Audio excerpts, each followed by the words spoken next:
না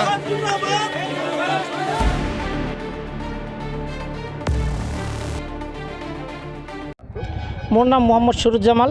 মই ৩ নম্বৰ বৰুৱাজাৰ গাঁৱৰ ৩ নম্বৰ ৱাৰ্ড সদস্য বেছিমাৰী গাঁও পঞ্চায়তৰ সদস্য হিচাপে মই নিৰ্দলীয়ভাৱে প্ৰতিনিধিত্ব কৰিব বিচাৰিছোঁ। আৰু মোৰ লগত ৩ নম্বৰ বৰুৱাজাৰ শ্ৰদ্ধাৰ ৰাইজ মোৰ লগত অতিপ্ৰত জড়িত। মই বহুত কেইবছৰ হ'ল সমাজসেৱকৰ লগত জড়িত আছোঁ আৰু মই ৰাইজৰ হকে বহুত কাম কৰিছোঁ। আৰু আগন্তুক পঞ্চায়ত নিৰ্বাচনত যদি মই জয় হ'ব পাৰোঁ, ইনশাল্লাহ মই তেওঁলোকৰ হৈ যিখিনি তেওঁলোকৰ আমাৰ ৱাৰ্ডৰ যিটো এই সমস্যা জৰ্জৰিত হৈ আছে সেইখিনি মই সমাধান কৰিবৰ কাৰণে দুখীয়া ৰাইজৰ হৈ মই মাত মাতি যাম।